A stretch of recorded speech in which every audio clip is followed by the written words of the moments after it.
Welcome to the Sweeney Show, Lawyer Up Law Podcast. I'm David Sweeney, and joining me today is Hilary O'Connor. Hilary, you're most welcome. Thanks, David. Hello, everyone. We were just talking for a minute before we came on there. So you're based in Swords, the business in Swords, but you have a West of Ireland connection as well, is it? Yeah, I'm actually from Mayo, and I'm here in Swords 14 years. Okay. I moved back to Westport in 2020, December 2020, so I'm a pandemic. So I work between the two. And although I don't have I'm not open for business in Westport as such. I don't have an office there. I have a remote office. I rent an office, so I'm not working from home because I don't think I'd have to for it. So I'm mainly in my work is mainly in Swords, but I do it remotely. And so what kind of spurred the move west? Well, I suppose it's a dream come true. I was happy to be in Dublin forever, but then everything shifted, of course, in March 2020. So it just became possible. My other half, he took a redundancy, and then we looked at it, and we've a little one was just going to be going to school. She just started in September, so it was a now or never kind of a move, and it's worked out brilliant. I love being So your little girl's now in school in Westport, is it? Yes, yeah. Wow. So it's and it's just a different. Not that Dublin isn't great as well, but it's just grown up country. I grew up in a small town, Ballinrobe, so she'll have that now as well, and walk down the Greenway to school. It's just lovely. And do you think COVID, because obviously there was lots of negatives that came of COVID, and we're only coming out of it now 2 years later, but do you think that one of the positives did it allow you to step off the treadmill and kind of assess what you were doing and how much you were working and where your time was going? Yeah, for sure. I mean, those initial first few weeks, I was in here because we were essential service. I was in here, so I was scanning, photocopying, and keeping things running. There was two other girls here as well. But yeah, you do assess as to what is worth doing, and sometimes, and you probably find the same, David, you take on so much, and that's not worth it. So we're trying to be a bit more disciplined, and we're very service based in our office here. So we are looking to deliver the best service, and you can't do that if you're saying yes to everything. That's my view on it. You probably have a similar view. No, you're right. And what? So I was actually on your website there. So the firm is Leahy Wade, is it?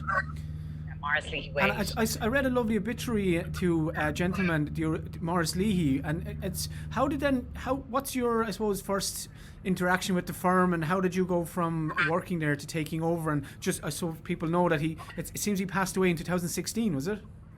Yes, so I'm here since 2008, and just 10 minutes before Lehman Brothers collapsed, so it was a really difficult time just before the recession. It was credit crunch first, and these gentle words into this absolute disaster. So it was difficult being in that, but shoulder to the wheel. Maurice and I worked along great, and he was taken ill and sadly passed away in 2016, 5 weeks before I had my little girl, actually. So it was perfect storm that time, because I was so sad, because you work so closely with somebody. He was such a decent, it was brilliant. That's why I haven't changed the name, because I couldn't, and I don't have any vanity about me that I'd have to somewhere. So so it was always what we were trying to do, was for me to be partner, and then to take over, and succession then Maurice plan, so it just didn't happen. But so I took over then in, it was 2017 by the time all the legals, the legals could take some time. So that's when I officially took over, but I was working throughout after having my baby and stuff like that. It was a really difficult time, because we had this grief in addition to running the practice. So the Wade part of it then is Declan Wade, who was a barrister, and he was Maurice's apprentice, actually. And he had a business here in Swords, and Maurice's was over in Killester, and he decided to go to the bar, and Maurice took over his practice. So that's what the... And what's the main areas of law you practice in? what areas so the firm does everything in that we do conveyancing, probates, all of that, personal injury, medical negligence. I do employment, family, are kind of my areas. So we all have our hats, and we don't wear each other's hats. Yeah. You wouldn't be coming to me if you wanted to buy a house. Yeah. You'd come. That works really well, and that's something that Maurice fostered here, because you can't be good at everything, and if you try, you're going to get yourself into trouble, or you just can't meet the demand. Yeah. When you're in court, David, you come back and somebody wants to close the sale, your head is not in that space. Yeah. So we all do our own little areas and stick to that, and that's how you become good at it and comfortable with it. And how many staff have you there? There is 9 of us in total. Oh wow! And how are you finding, or how did you find the transition from employee to employer to business owner to solicitor, and managing like all the different facets? Yeah, I mean that's a great question, because when my training in the Law Society, it was the first year I think they brought in a blueprint for a business plan, blueprint, right? And sure, it was fictitious. It was like, your start off capital, so you could have anything, and I get what they were trying to achieve, but really, it is such a different world. Yeah. Business, because you're responsible for everything, and because we're so regulated, and I say so regulated, it's a different job. It's like 2 jobs. So like, I love the job in advising the client and getting something over the line and making a difference to somebody's life. I love that part of it. The business owner part of it is different, and I sometimes feel it's a bit, you're kind of isolated or a bit lonely. And I'm very honest with, when I meet somebody, I'd say, whatever, you didn't have a great day, or you'll never guess this, you're talking about your printer or things like that. It falls to you, everything falls to you. And that is the challenge. So you are trying to struggle these skills, and sometimes you're not great at them all, like even marketing.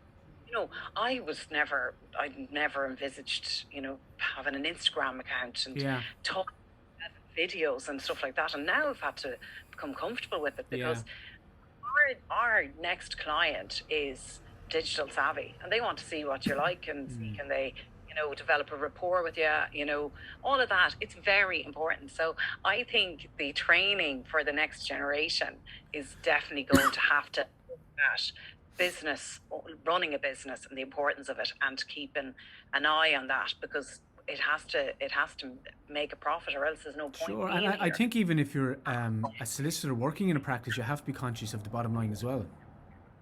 Definitely, and like, as I said, we're service driven here. We just really are conscious of doing the best for clients.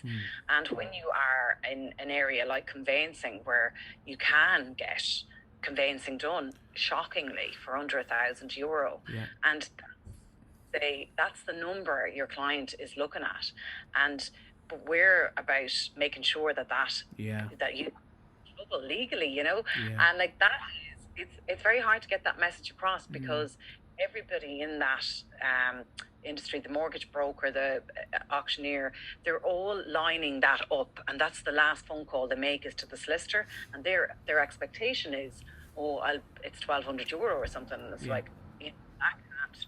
I think it can't be. It's not sustainable. No, definitely not. No. So I think that there are a foot definitely on that side of things. How do you find then, or what do you use or do to balance stress, or to, if you're really stressed, do you find that moving back to Mayo and having a weekend near a beach or out in the country, or do you what kind of things do you use? Wow. Or are you just stressed out all the time? Like everybody else. With me, not my other half. No, I do enjoy being out and about, outdoors, and I used to run a lot, and less so now. One thing I did take up in 2018 due to the stress is meditation, and that has been a game changer for me. And the reason I did it was I was listening one Saturday morning to Marion Finucane, who was brilliant, and she had Brendan Courtney on the radio. She was interviewing him, and he described he'd been through a lot, and he said that he started meditating, and he said he described it as it was like giving your brain a warm shower in the morning and the evening. And like, I nearly jumped into the radio. I wanted to grab that, and I was like, so it's a type of meditation. It's called Transcendental Meditation. And, everybody's got something, but like, honestly, that is so simple and it is so effective. Now, it's not like doesn't turn the stress off, but it does calm you. Like if you're waking up. What does that involve? Or when do you do it? I do it in the morning and in the evening, which a lot of people might say, I don't have the time for that. But great expression, if you need to meditate or if you don't have time to meditate for an hour, you need to meditate for 2 hours. And it's all about making, the decisions you make, having clarity in your head.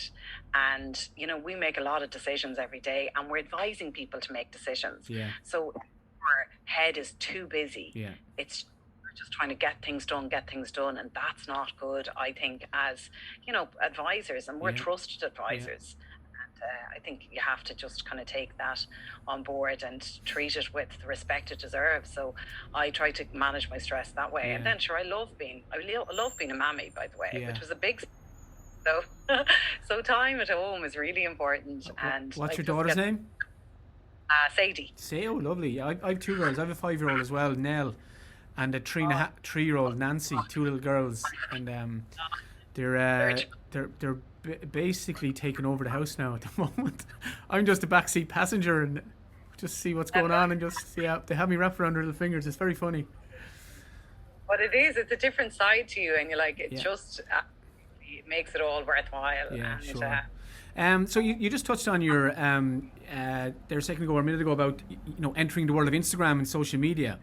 What did you have an interest? Because that's where I've seen your Instagram page, and it's brilliant, and I really applaud you, because I think the first step in any of that is obviously you realize there's this thing, social media, out there, and people are their attention has gone from, say, in the 1930s it was radio to television, now it's television to phone, and everybody's looking at their phone. So in order to get as much eyes or attention on your business, you need to get your business on that platform, and Instagram and these are out there, but you also need to make it interesting. Your content must be relevant, you must be consistent. So you're really consistently putting yourself, first of all, you've educated yourself to do it, and second of all, you've been brave enough to actually go ahead and put yourself out there, because it's not easy sometimes to actually put yourself up there on a pedestal.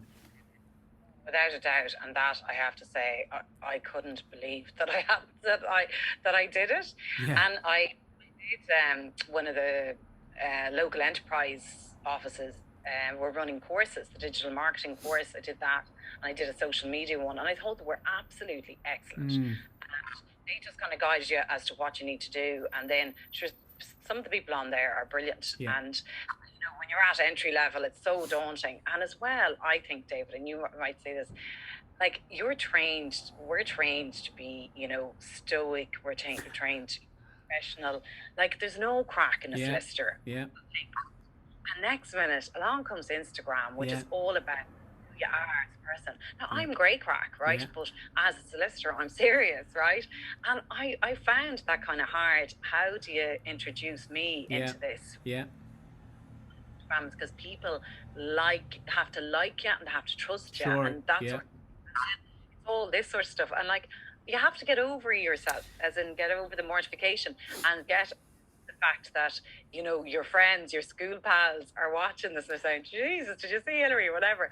And once you get over that, then it's like grand, because we know what we're talking about.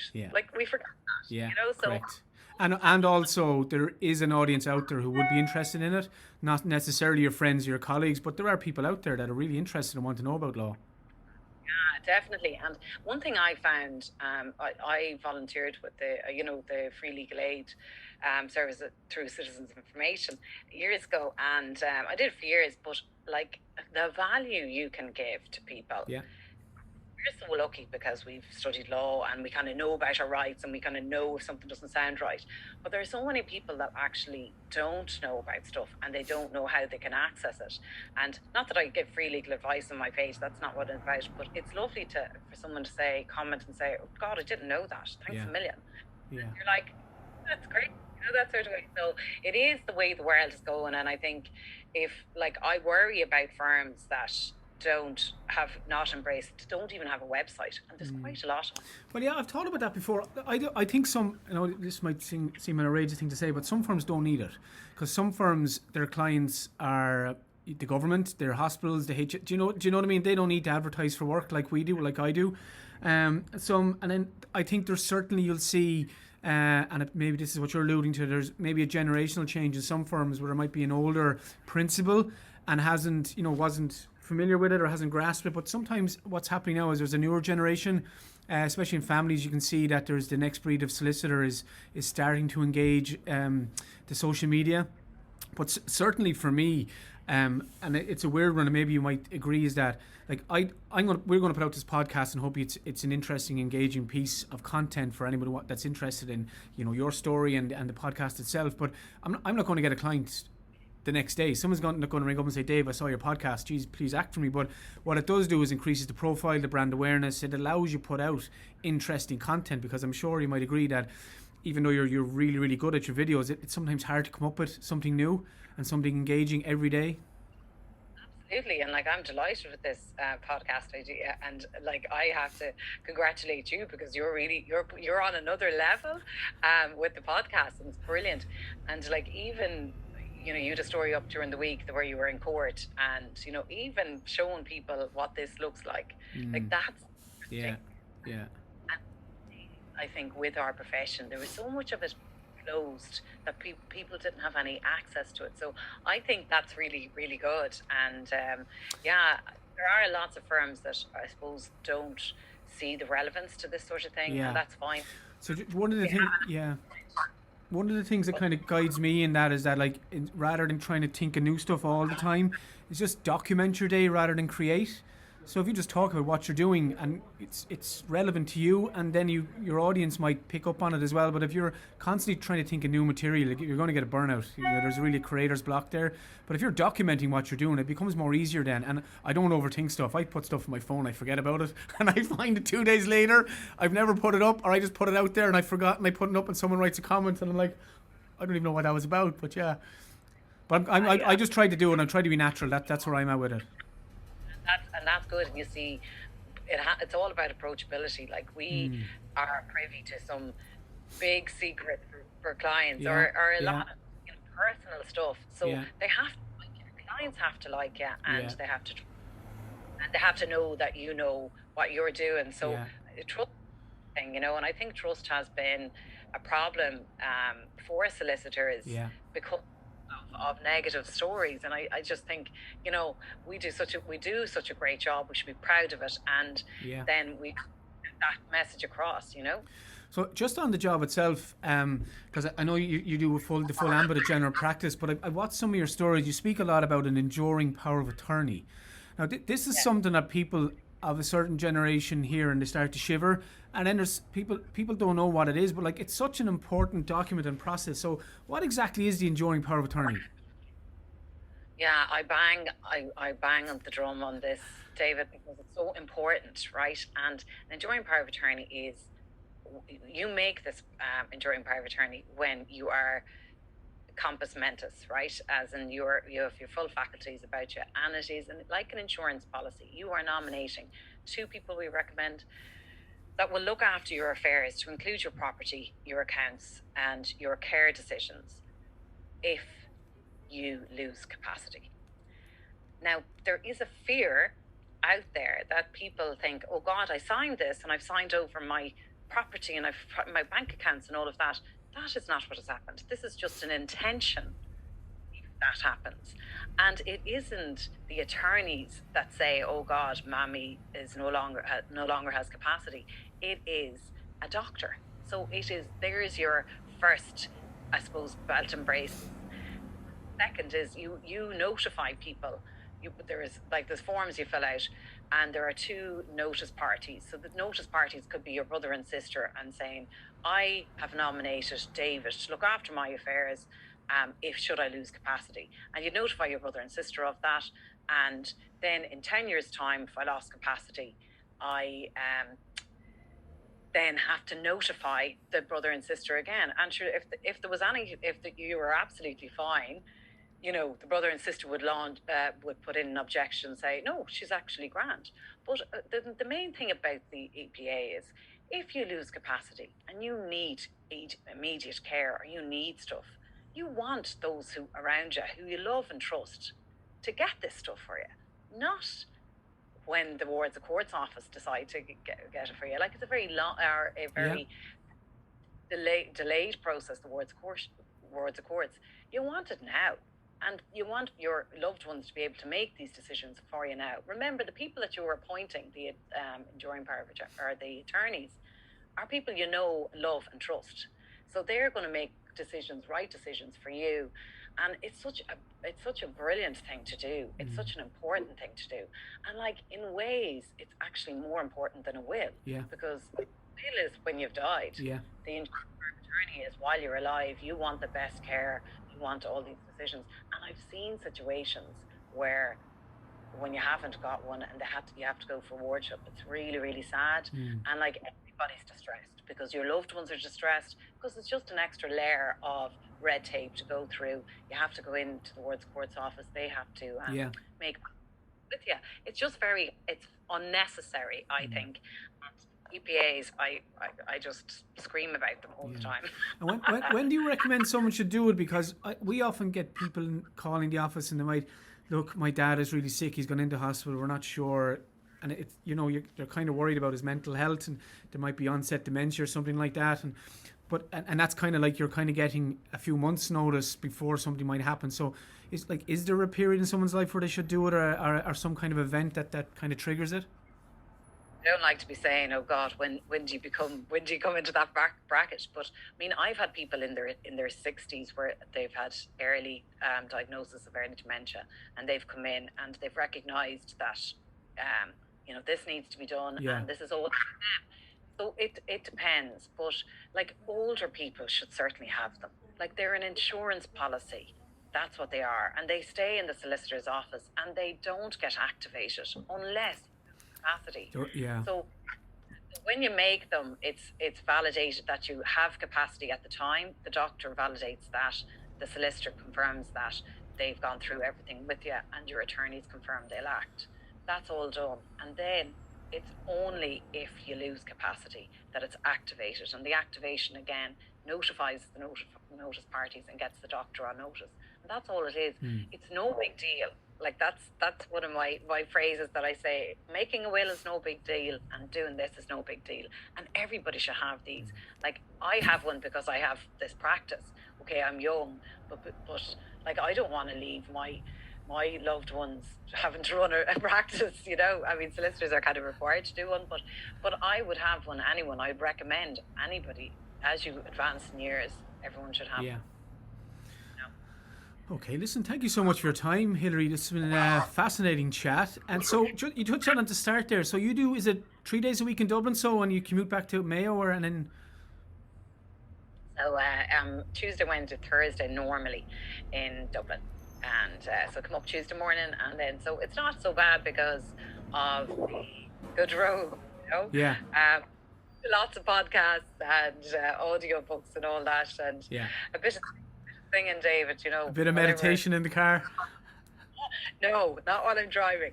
But so no, it's grand actually. But I do have to say. Well, I think it's brilliant to hear that you know that you've made a decision to benefit both yourself personally and your working life, and it's working out for you.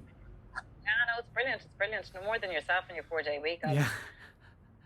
Yeah. Oh, I'd recommend that to anyone. It's absolutely the best thing that ever happened here. Yeah, 100%.